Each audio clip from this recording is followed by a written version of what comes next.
Bien, hermano, pues vamos a continuar con esta serie de el libro de Josué. Muchas veces pudiéramos pensar, bueno, es que es un libro histórico, ya lo he leído, ya vi muchas cosas de Josué. Pero sabes, cuando tú y yo nos adentramos en la palabra, cuando tú y yo nos vamos más profundo, encontramos todos esos tesoros, ¿no? Hemos mencionado que esos tesoros, los tesoros no los encuentras en la superficie, ¿no? Alguien recuerda la película del Titanic, ¿no? Hasta dónde se tenían que sumergir para poder encontrar esos tesoros. Así es como tú y yo tenemos que sumergirnos en la palabra de Dios para poder encontrar esos tesoros. No los vas a encontrar superficialmente, mi hermano. Esos tesoros los vas a encontrar profundo, cavando profundo. Y hemos venido haciendo este estudio sistemático de la palabra de Dios a través del libro de Josué. Hemos tratado de irlo siguiendo versículo a versículo. Y bueno, hoy vamos a estudiar el capítulo número 8. En la mañana estuvimos estudiando el capítulo número 7, capítulo número 7, del cual ya habíamos sacado previamente una prédica y esa fue la segunda. En la mañana el título fue El peligro de la autoconfianza. Y hablamos precisamente, te lo voy a poner como preámbulo para que puedas captarle de qué sigue esta prédica. Hablábamos precisamente de cómo en un momento determinado el pueblo de Israel peca y toma de lo que no tenía que haber tomado, el pecado de Acán. Hablamos en ese entonces en una prédica que se tituló La anatomía del pecado. En esta prédica de la mañana estuvimos tocando el punto acerca de cómo Josué, siendo el líder que era, ¿verdad? Llegó un momento determinado de autoconfianza. El pueblo de Israel, el ejército, llegó a un momento de autoconfianza en su vida que se olvidó de consultar a Dios previo a la batalla que iba a enfrentar con el pueblo de Ai. Y entonces actuaron en sus propias fuerzas, en sus propias estrategias. Y bueno, tú y yo sabemos qué es lo que pasa cuando actuamos por nosotros mismos. Eso está destinado al fracaso. Y eso fue lo que sucedió. Tuvieron que huir delante de Ai y tuvieron que enfrentarse a la derrota. Y en este capítulo número 8, precisamente, bueno, en el capítulo número 7 todavía termina el capítulo cuando el pueblo y Josué se humillan, ¿verdad?, delante del Señor. Y entonces el Señor empieza, o ya en este capítulo número 8 que vamos a comenzar, empieza a darle las estrategias que tiene que ocupar para poder vencer al pueblo de Ai. Se habían confiado, habían mandado un ejército de 3,000, 2,000, 3,000 personas. Dijeron, pues vámonos en cortito, porque para qué cansamos y para qué fatigamos al pueblo si con 2,000 o 3,000 ya la hicimos, ¿no? Se confiaron porque estaban confiando nada más en sus propias fuerzas. Dejaron de confiar en Dios. Se olvidaron que la victoria no era de ellos, la victoria venía de parte de Dios. Y bien, al comenzar este capítulo número 8, en este tema que le he titulado ¿Cómo obtener victoria en mi vida? ¿Cómo se titula? ¿Cómo obtener victoria en mi vida? El pueblo de Israel, amado hermano, había pecado. Y esto lo habíamos analizado, como decía yo, hace unos meses y esta mañana también. Estuvimos revisando no lo que hizo el pueblo de Israel, no lo que hizo Josué, sino lo que dejó de hacer. Habían tenido este exceso de confianza. Pero sabes, mi hermano, nuestro Dios es un Dios santo. Nuestro Dios aborrece el pecado.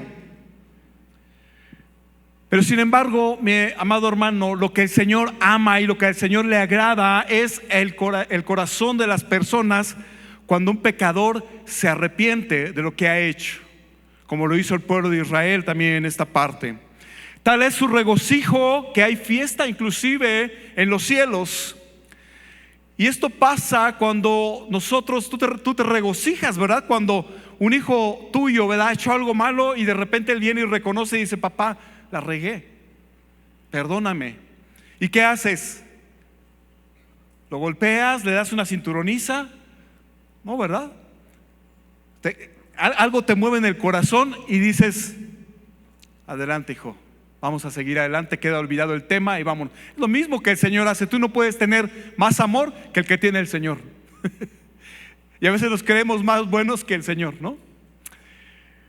Y el Señor perdona, olvida, pero el Señor empieza a darle las instrucciones a Josué para que él pueda enfrentar nuevamente al pueblo de Ai.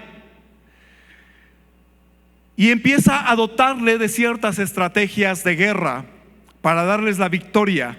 Y de esa misma forma el Señor nos ha dotado a ti y a mí de herramientas, de estrategias poderosas para enfrentar cada situación en tu vida y en mi vida. Sin embargo, ¿sabes? Muchas veces nosotros nos empecinamos en hacer nuestra propia voluntad. ¿Te has dado cuenta que de repente el Señor te dice en su palabra qué es lo que debes de hacer y tú vas y haces todo lo contrario a la palabra de Dios? ¿Por qué? Pues porque en nuestra mente infinita nosotros también somos sabios, ¿no? Empezamos a actuar en nuestra propia voluntad y no queremos escuchar el consejo de Dios. Actuamos por nuestra cuenta y esto muchas veces va a traer consecuencias de gravedad a nuestra vida. Y esta mañana, mi hermano, analizaremos a la luz de la infalible palabra de Dios 3 estrategias que nos van a servir para enfrentar las pruebas basadas en el contexto de este capítulo número 8 de Josué. Y la estrategia número 1: escucha el consejo de Dios. Estrategia número 1, ¿cómo se llama? Escucha el consejo de Dios.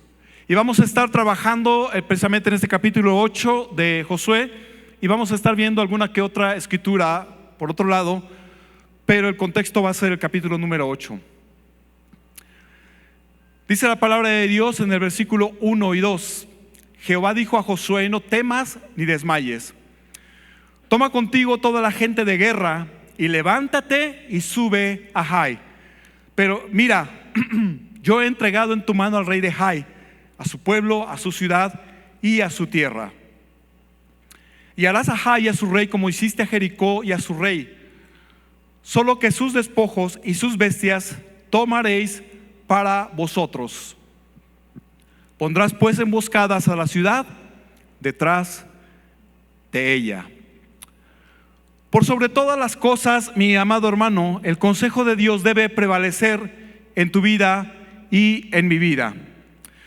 Muchas veces estamos acostumbrados, ¿verdad?, a pedir consejo o inclusive a tomar consejos de gente, de personas que no tienen ni siquiera el contexto de la situación en la que tú y yo o la que tú y yo estamos viviendo en ese momento. Hay gente con buenas intenciones, pero que no tiene la sabiduría de Dios en su vida. Sin embargo, mi amado hermano, el consejo de Dios es un diamante. Jeremías 23:18 dice: pero ¿quién estuvo en el secreto de Jehová? Sabes que el Señor no le revela su consejo, sus secretos a una persona que lo trata superficialmente. Y yo te preguntaría, seguramente tú tienes amigos, seguramente tú tienes gente que dices: es que este es mi amigo, pero no hay intimidad. Y el Señor te va a revelar sus secretos, te va a revelar la estrategia para tu vida, para cambiar tu vida y el contexto de tu vida, siempre y cuando haya intimidad con Él. Porque el Señor busca íntimos. Al Señor lo tienes que buscar en la profundidad de su palabra. Tú y yo tenemos que buscarle en oración. Tenemos que estar en su presencia. El consejo de aquellos que te rodean puede ayudarte quizás temporalmente, puedes escucharlo quizás, pero muy seguramente en algún momento vas a volver a necesitar consejo. La palabra de Dios dice en Proverbios 19:21: muchos pensamientos hay en el corazón del hombre, mas el consejo de Jehová permanecerá. Cada persona, ¿verdad? Hay inclusive, de repente tú estás hablando con una persona, le estás pidiendo consejo, y el que está al lado, el metiche de al lado, te quiere dar el consejo, ¿no? Y hasta te dice, perdón, es que estaba escuchando lo que estaban hablando, pero ¿no? Y te quieren dar el consejo sin saber ni siquiera el contexto, ¿no? Y lo más peor de todo esto es que escuchamos ahora al que te quería dar el consejo y al metiche, a la comadrita de tu mamá, a la que se fue a tomar el café en la mañana y a meter el chisme. Ahí la estás escuchando. La palabra de Dios para la vida de Josué es la misma que le está dando en el capítulo número 1. Cuando tú lees en este contexto, el capítulo número 1, la palabra de Dios en el versículo número 9, el Señor le dice: no temas ni desmayes, porque Jehová tu Dios estará contigo donde quiera que vayas. Pero y tú y yo podemos preguntarnos en esta mañana, ¿por qué el Señor le dice a Josué, cuando Él ya le había dicho en el capítulo 1, no temas ni desmayes, porque yo voy a estar contigo donde quiera que vayas? Y ahorita pasa Josué esta etapa en su vida y nuevamente el Señor viene y le dice: no temas ni desmayes. Sabes, yo creo que la vida de Josué en ese momento estaba como quebrantada, como que él tenía miedo en ese momento, ¿no? Dios sabe, mi amado hermano, cuando en nuestra vida hay temor. En la vida de Josué en ese momento había pensamientos que quizás él tenía bien profundos, ¿no? ¿Y qué tal si me voy a la guerra y hay otro Acán entre nosotros? La última vez que Josué se había ido a la guerra y había estado planeando nuevamente la incursión para Jai, él había estado ignorante de lo que había pasado y había caído en derrota. ¿Cómo estar al tanto de lo que sucedía si él no lo veía? Pero sabes, en esta ocasión era diferente. El pecado ya había sido juzgado. Ustedes recuerdan, Acán ya había sido apedreado y ya había sido quemado junto con todas sus chivas, ¿no? Ya había sido juzgado. Y el Señor se acerca en ese momento para decirle: no tengas miedo, Josué, yo estoy contigo. Yo soy tu Dios y siempre te voy a sustentar con la diestra de mi justicia. Esta vez Dios estaba con Josué. Esta vez las cosas iban a ser diferentes. Esta vez el mismo Dios fue quien le dictó las estrategias a Josué que él tenía que ocupar para derrotar al pueblo de Jai. Sabes, amado hermano, no es lo mismo enfrentar a tus gigantes cuando vas solo que cuando tú y yo estamos caminando de la mano de Dios. Sabes que cuando tú actúas en tus propios pensamientos, en algún momento vas a caer. Pero cuando tú te agarras de la mano del Señor, quizás vas a tardar, quizás van a pasar cosas, pero esas cosas te van a sacar a flote más adelante. El Señor te quiere enseñar algo. Él nunca te ha dicho que no vayas a pasar pruebas, mi hermano. Ay, Señor, pero tú dijiste que siempre ibas a estar conmigo. Pues estoy contigo, dice el Señor. Dice la palabra de Dios: cuando pases por el fuego, ninguna llama arderá en ti. O sea, no te está diciendo: conmigo no vas a pasar por el fuego, conmigo no vas a pasar por las aguas. No, la palabra dice cuando pases, porque es una seguridad. Es una seguridad que en un momento determinado tú y yo vamos a pasar por el fuego, que en un momento determinado tú y yo vamos a pasar por las aguas. Pero el Señor te dice: cuando pases, yo voy a estar ahí y yo te voy a dar las estrategias para que salgas de ahí. Mi diestra te va a sustentar, mi diestra de poder va a estar contigo.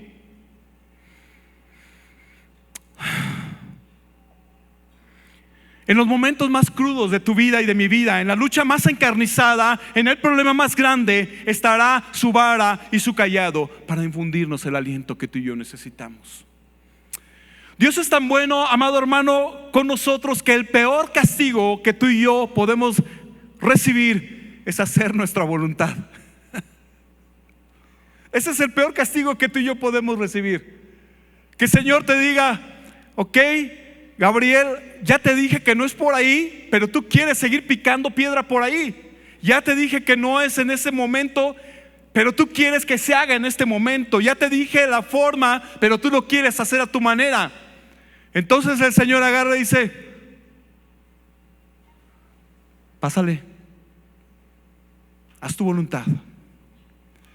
Y eso es lo que tenía el corazón de Josué. Josué no había consultado al Señor, y el Señor: sale, haz tu voluntad.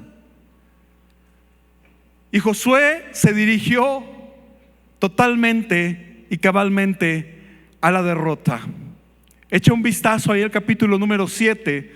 Dios le dejó hacer su voluntad. Él no necesita mandarte un rayo. Él no necesita llevarte hasta un precipicio. Simplemente te deja y nos deja hacer nuestra voluntad, y allí vas a hallar castigo para tu vida. ¿Y sabes qué es lo que va a pasar? Dicen por ahí: vamos a regresar con el rabo entre las patas. Nuevamente: ah, Señor, me equivoqué. Aleluya. Porque sabes, cuando tú y yo no estamos consultando al Señor, nuestra vida se dirige directamente hacia un precipicio. Proverbios 14:12 dice: hay camino que al hombre le parece derecho, pero su fin es camino de muerte. Dios le dice a Josué: toma toda la gente de guerra. El consejo de los espías, ¿te acuerdas cuál había sido? No fatigues a todos, manda nada más unos 2,000 o 3,000 hombres, y con eso va a ser suficiente. El Señor le dice: toma todos los hombres de guerra, toma a toda la gente, porque el consejo de Dios es mejor que el consejo del hombre.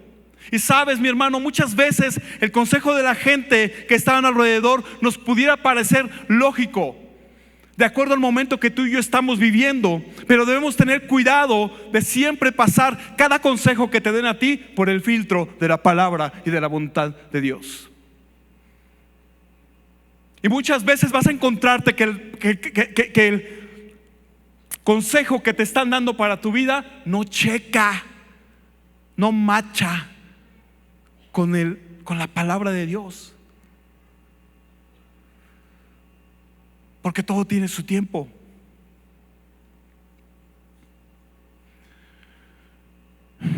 Los planes de Dios, amado hermano, se cuecen. ¿Qué alimento se cuece poco a poco? ¿Han visto ustedes la carne? ¿Y qué le pasa cuando la metes al fuego? Así a todo el fuego. ¿Qué le pasa? Se quema por fuera, ¿no? Y se desjuga. ¿Y de adentro cómo queda? Cruda y no se cuece. ¿Sabes? Los planes de Dios para tu vida y para mi vida, y el consejo de Dios para nuestras vidas, se cuece poco a poco. En este mundo, en esta tierra, en este momento, todo el mundo quiere hacer las cosas a su manera y las quiere hacer de forma express, ¿no? Los planes del hombre muchas veces son para ejecutarse en el mismo momento, y no da lugar para pensamientos. Siempre se presentan las cosas, y te puedes dar cuenta, los planes del hombre se presentan de una manera fácil, de una manera espectacular y que llama la atención. Una gran oferta, el Buen Fin. No, aprovecha porque son solamente 3 días, y ahí vas como oveja al matadero.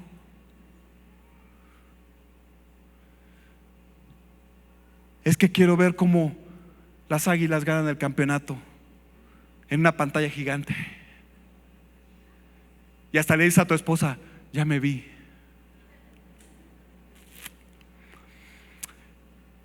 algo que no puedes dejar pasar. Así se presentan las cosas del mundo. ¿Quién ha ido a la playa? Un tiempo compartido, ¿no? No, le invitamos como si de veras fueran tan espléndidos, ¿no? Le invitamos a una comida, a un desayuno. Lleve a sus hijos, va a haber albercas y todo. Y lo primero que les tienes que decir: no uso tarjetas. La palabra mágica, mi hermano: no uso tarjetas. Y entonces, ¿qué es lo que hacen? Ok, sí, ya te desinvitan. En ese momento, todos así te desinvitan en un minuto. Ya te habían invitado, ya te habían dicho que te iban a dar de desayunar, todo. Pero hay quien va y te presiona, porque el mundo te presiona, la gente te presiona, y ahí vas y tarjetazo. Y tú piensas que es el único, pero no, después cada mes viene el tarjetazo, porque te vas a tener que domiciliar. Y bueno, a mí no me ha pasado, no crean que. No, en serio. Hijo, qué incrédulos son ustedes, hermanos.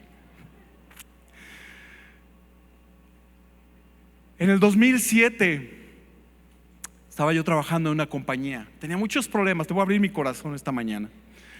Tenía yo muchos problemas con mi jefe. Mi salario no era lo que yo pensaba que tenía que ser.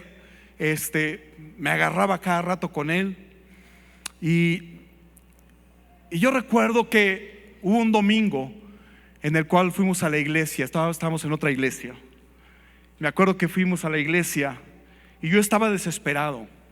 Tenía tantos problemas. Y me acuerdo que ese día pedí una audiencia con nuestro pastor. Y el pastor le platiqué. Yo me acuerdo que solamente me senté, mi hermano, le empecé a platicar tantito y me solté chille y chille y chille, así como la chilindrina.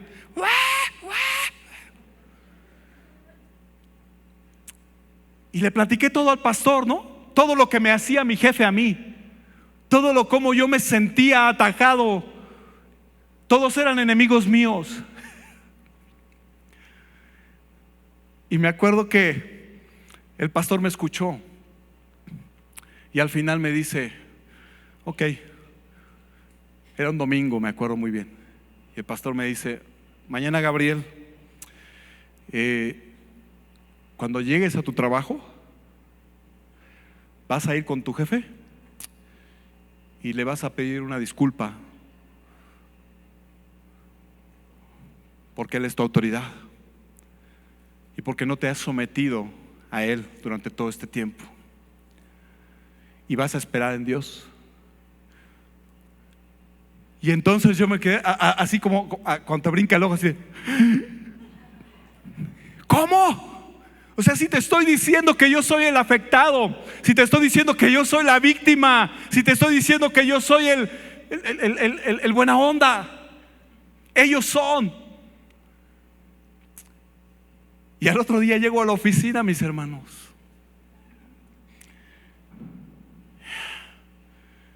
me acuerdo que llegué, prendí mi computadora y me puse a orar y empecé. Voy a hacer. Pasó una hora y yo todavía seguía batallando con mi ego. Pasaron 2 horas y seguía yo batallando, hasta que me animé y tomé la fuerza del Señor. Y ya le toqué su oficina, pasé.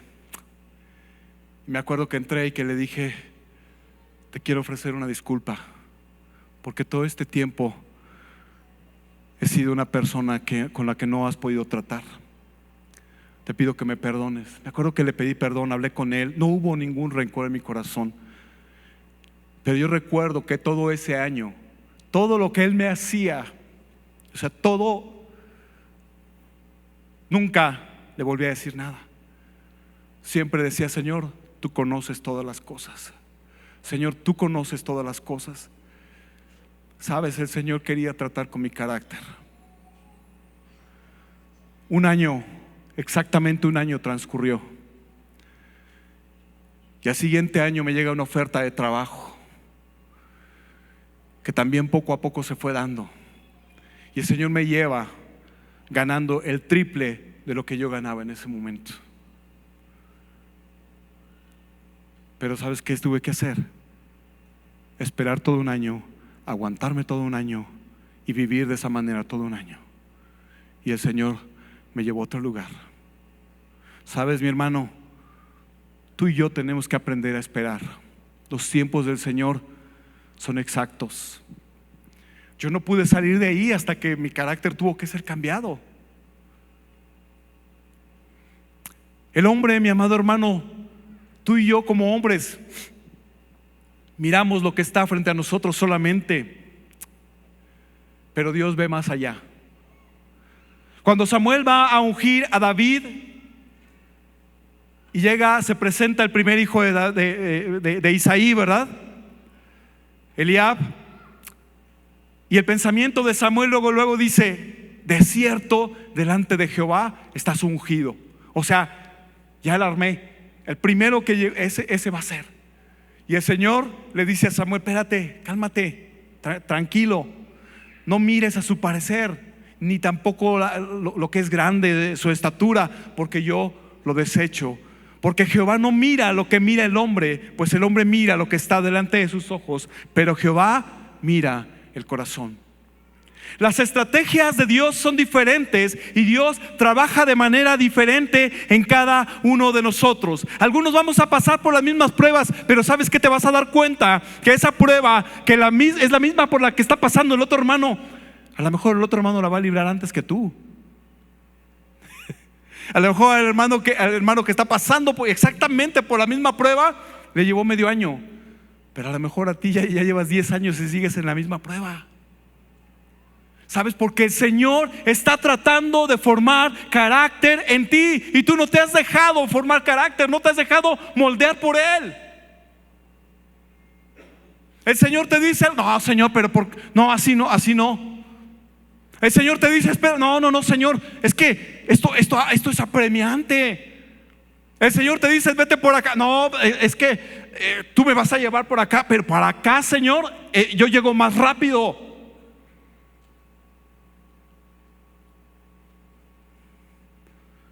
El Señor está tratando con tu carácter, mi hermano. Y es ahí cuando muchos se preguntan: ¿por qué a mí? ¿Por qué a mí? Las pruebas te van a llevar a desarrollar ese carácter en tu vida. Te va a llevar a desarrollar también la paciencia y la fe que tú requieres, de acuerdo a lo que dice la palabra en el libro de Santiago capítulo 1. Amado hermano, Jesús mismo utilizó métodos diferentes para sanar. A unos les dijo: tus pecados te son perdonados, y sanaron. A otros solamente los tocaba y sanaban. Imagínate, a otro escupió en la tierra, hizo lodo, se le untó en los ojos y sanó. Entonces hay diferentes estrategias para ti y para mí. Dios tiene distintas maneras de trabajar en tu carácter y en el mío. Pero ¿sabes qué? Son sus estrategias y no las nuestras las que nos van a llevar a la victoria. Mira el que está al lado, ¿ya oíste? No se oyó, Mira, hay iglesias inclusive que toman copias o modelos de otras, ¿no? Pero, por ejemplo, aquí, ¿no? Nuestros pastores, ¿verdad? Oran y cada año tienen una estrategia diferente y cada año se desarrolla el devocional, ¿verdad? Con una estrategia diferente, y ese año todo estamos trabajando en una estrategia diferente. Ahora imagínate una iglesia que llegara aquí y que dijera: vamos a instaurar también ese devocional.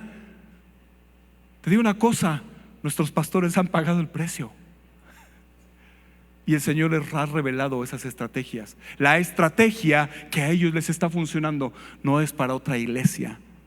Lo que le está funcionando a tu hermano no te va a funcionar a ti, porque tú tienes que pagar tu precio, porque tú tienes que buscar a Dios, porque a ti el Señor te tiene que decir qué estrategias vas a ocupar, porque el Señor está formando el carácter tuyo, no el del hermano. Pero el hermano: Señor, ¿por qué Pepito ya salió de su bronca y yo sigo igual? Pues porque no has querido cambiar. Y ahí está la hermanita orando. ¿Por qué el hermano fulanito o la hermana fulanita, su esposo es tan bueno? Y mira lo que me mandaste a mí, Señor. Pero tú no has querido cambiar. El Señor te dice, pero tú no quieres cambiar. Sigue siendo la misma Paquita, la del barrio. El Señor, es que la mujer que me diste,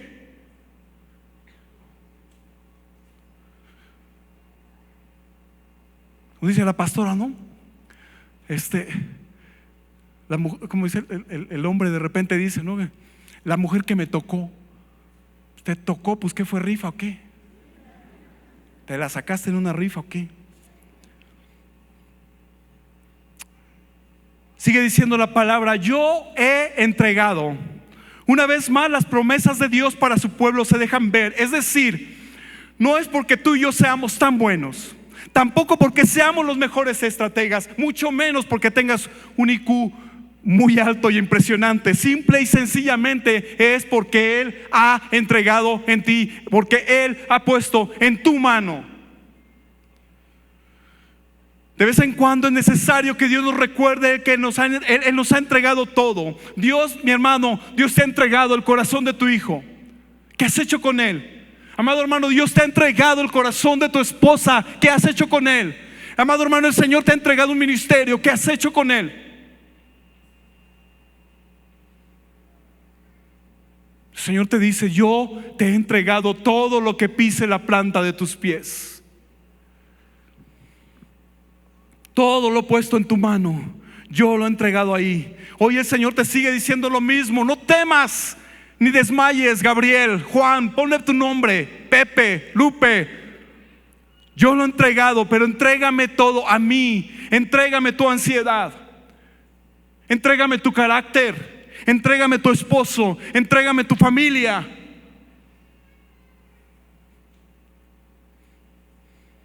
Yo he entregado en tu mano todo, porque yo soy quien te levanta, yo soy quien te da las estrategias y yo soy quien te da la victoria. Créeme a mí y confía en mí. Punto número 2, o estrategia número 2: pon en obra lo que Dios te ordene. Todo comienzo es una nueva oportunidad para hacer mejor las cosas. Una vez que hemos cometido un error, tú y yo, y hemos fallado, esto te debe llevar a la reflexión. Esto nos lleva a levantarnos nuevamente. Y amado hermano, ya hemos dicho en varias ocasiones que se vale tropezarse, se vale caerse, pero te tienes que volver a levantar. No se vale quedarse conmiserándose de uno mismo. No se vale quedarse lamiéndose las heridas. Todos nosotros somos seres falibles. En algún momento vamos a fallar, mi hermano. Pero la pregunta: ¿qué aprendimos de nuestras fallas? ¿Hacia dónde nos llevaron nuestros errores? ¿Qué acciones tomaré para evitar la repetitividad en un futuro? Amado hermano, te quiero decir que el peor error que puedes cometer como hombre, bueno, como ser humano más bien, es cometer el error de no volver a intentarlo. Si no fuera por los errores, amado hermano, no existirían las medicinas. Imagínate, ¿no? El cuate que está en el laboratorio: chin, ya se me murieron 10 ratas. No, ya no voy a intentarle, porque si no, imagínate, mata a toda la población. Y además esas ratas de laboratorio son carísimas, ¿no? Si no fuera por los errores, no tendríamos mejores autos. Si no fuera por los errores, no tendríamos mejores electrodomésticos. ¿Sabes? Si no fuera por los errores, tú y yo no seríamos mejores personas. Porque cada error es una experiencia. ¿Has visto cómo cuando sacan ahí de que se solicita, bueno, en mis tiempos, ahora ya todo es a través de internet, ¿no? Te iba a decir en el periódico, pero ya me quedé muy ochentero. Ahora ya te metes al LinkedIn o LinkedIn, pues ya hermana, ya LinkedIn, está bien. Que mi inglés es más bostoniano. Y entonces te metes y ahí te dice todo lo que se requiere, ¿no? Y entonces experiencia se traduce como errores. ¿Tú crees que una compañía imagínate esta, ¿no? De que cuando te hacen la entrevista, ¿y qué experiencia tienes? No, nunca he cometido un error. Chihuahuas. ¿Sabes qué te va a decir el que te está entrevistando? Se va a empezar a reír por dentro, obviamente, y te va a tachar, porque experiencia significa errores. Quien más experiencia tiene es porque ha cometido más errores, pero se ha aprendido a levantar. Tú y yo hemos fallado, pero ¿qué hemos aprendido de nuestros errores, mi hermano? El rey David se equivocó con Betsabé y aprendió la lección. La palabra de Dios jamás vuelve a mencionar que David estuviera con otra mujer. El rey David se volvió a equivocar cuando censó al pueblo, porque al censar al pueblo, censar al pueblo significaba ver con cuánta gente de guerra se contaba. Y Dios es el que pelea nuestras batallas. Aun cuando fueran 100 o 200 guerreros los que tuviera David, el Señor le hubiera dado la victoria. La vida cristiana, mi amado hermano, es una serie de nuevos comienzos. Cada comienzo nos brinda la oportunidad de ver en su esplendor la misericordia de Dios extendiéndose hacia nosotros. Tal es su amor que cada día al amanecer la misericordia de Dios es nueva, se ha renovado. Hay una nueva oportunidad de arrepentirse y hacer las cosas a la manera de Dios. El Salmo 37:23 dice: por Jehová son ordenados los pasos del hombre, y Él aprueba su camino. Josué entendió esto y no fue tardo para obedecer a Dios, sino que de inmediato Josué viene y empieza a tomar acciones. Josué 8:3 dice: entonces se levantaron Josué y toda la gente de guerra para subir contra Jai, y escogió Josué 30,000 hombres fuertes, los cuales envió de noche. Toda la estrategia para vencer al pueblo de Jai no nació en el corazón de Josué, no nació en el intelecto de Josué, no nació en el intelecto de algún soldado o de algún general. Toda la estrategia nació en el corazón de Dios. Él sabe lo que tú y yo estamos necesitando para obtener una victoria en nuestra vida. Quizás en ese momento ellos tenían una voz audible del Señor que les decía lo que tenían que hacer.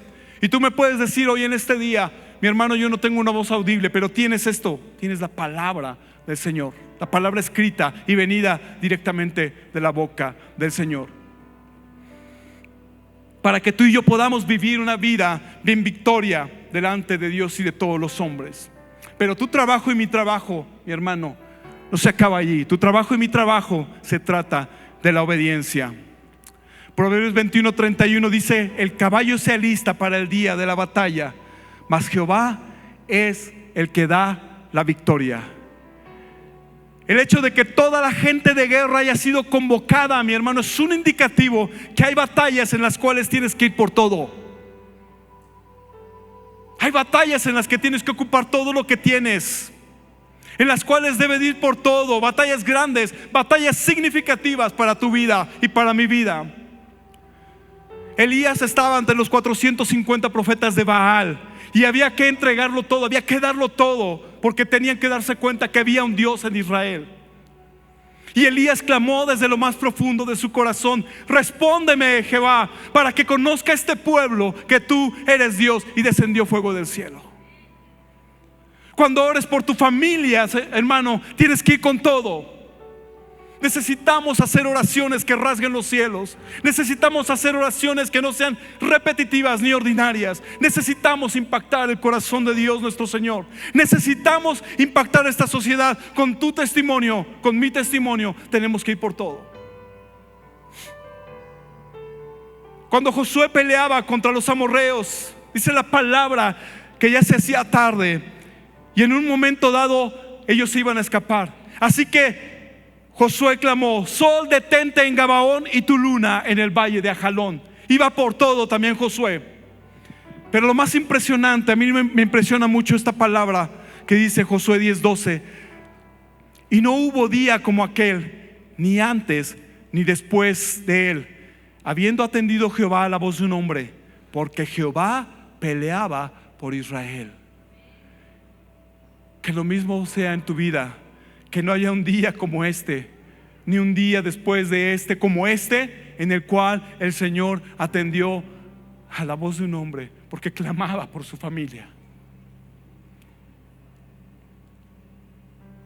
a la voz de un hombre porque clamaba por su esposa, a la voz de un hombre porque clamaba que el Señor hiciera su voluntad en su vida.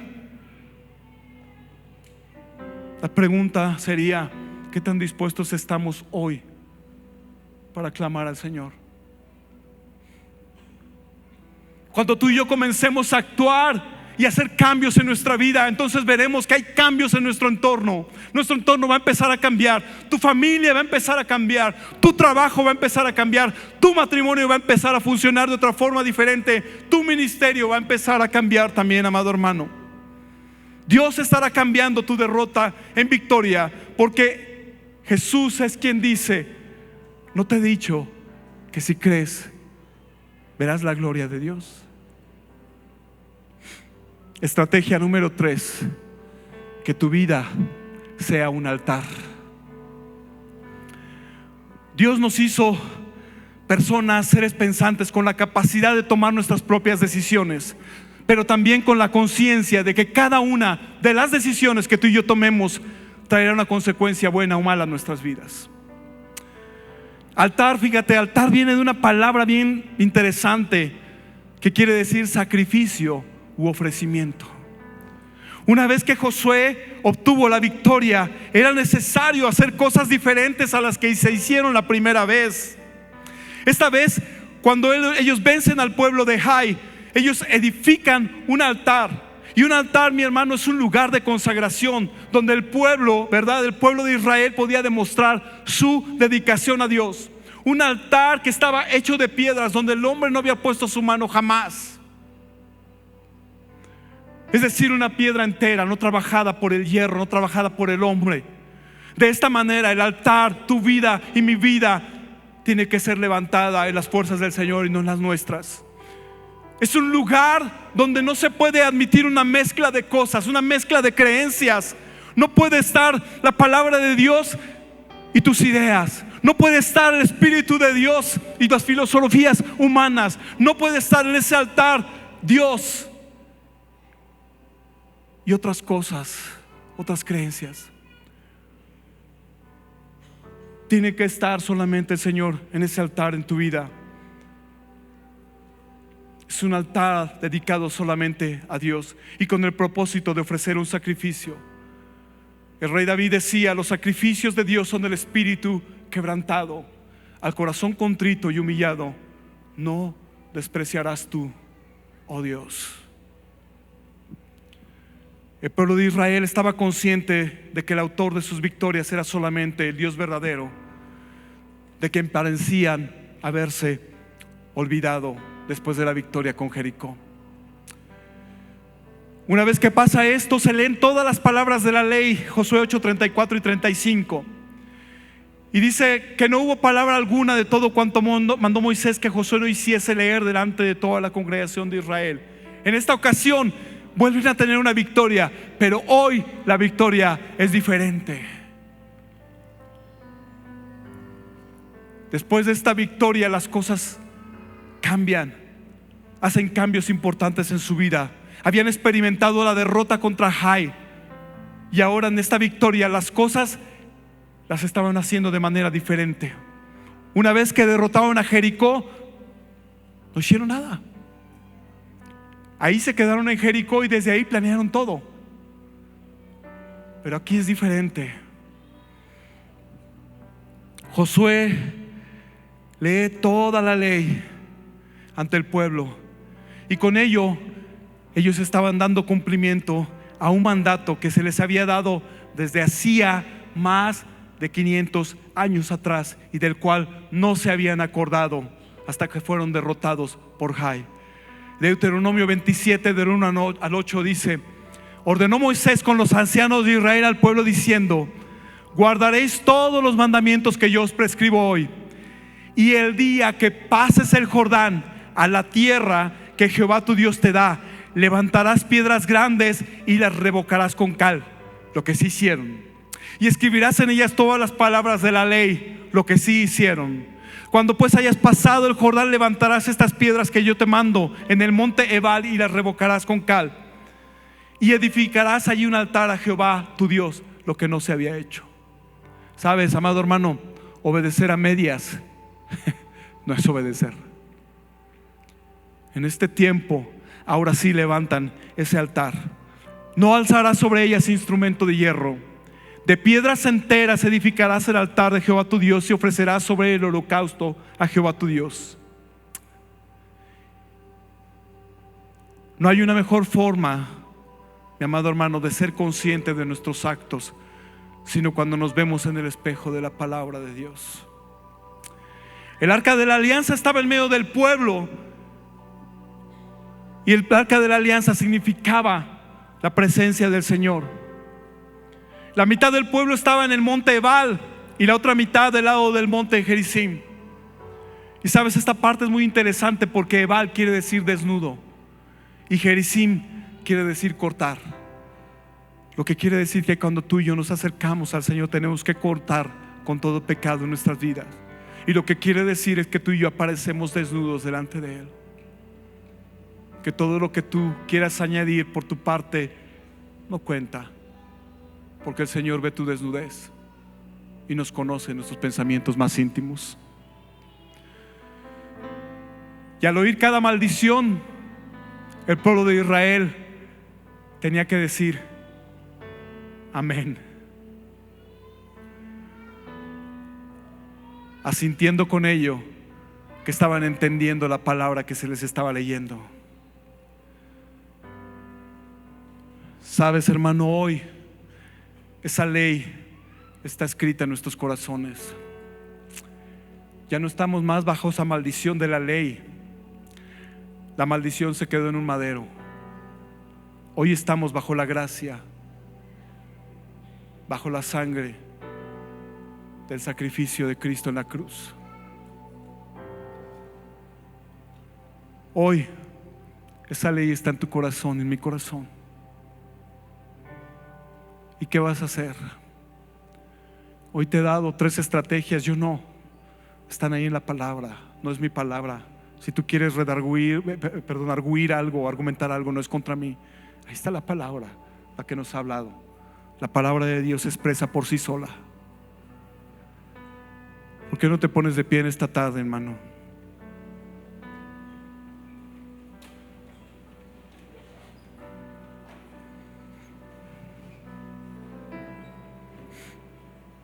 Aleluya.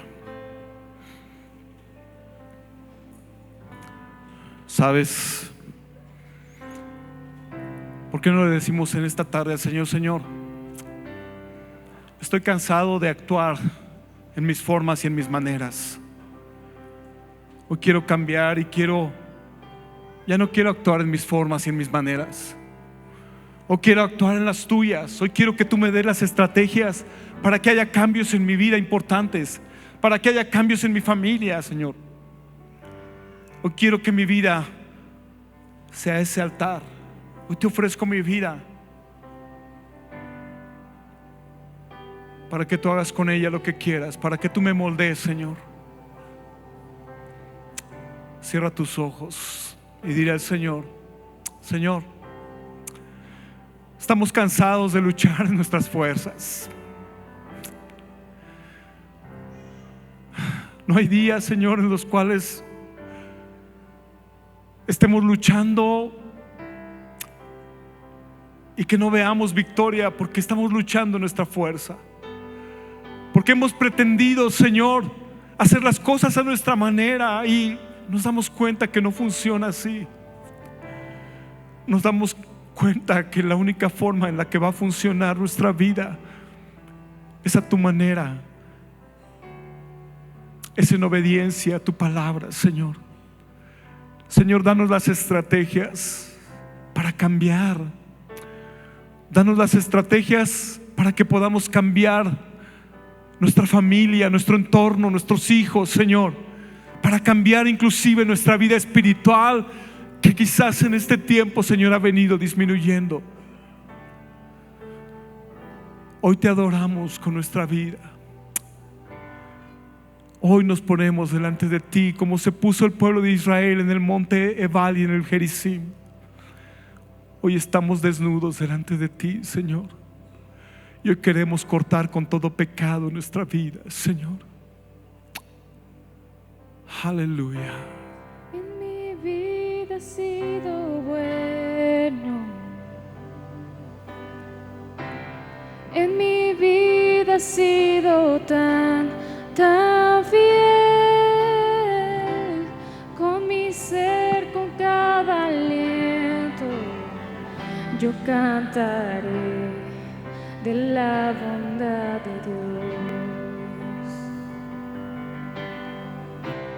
En mi vida has sido bueno. En mi vida has sido tan fiel. Con mi ser, con cada aliento, yo cantaré de la bondad de Dios.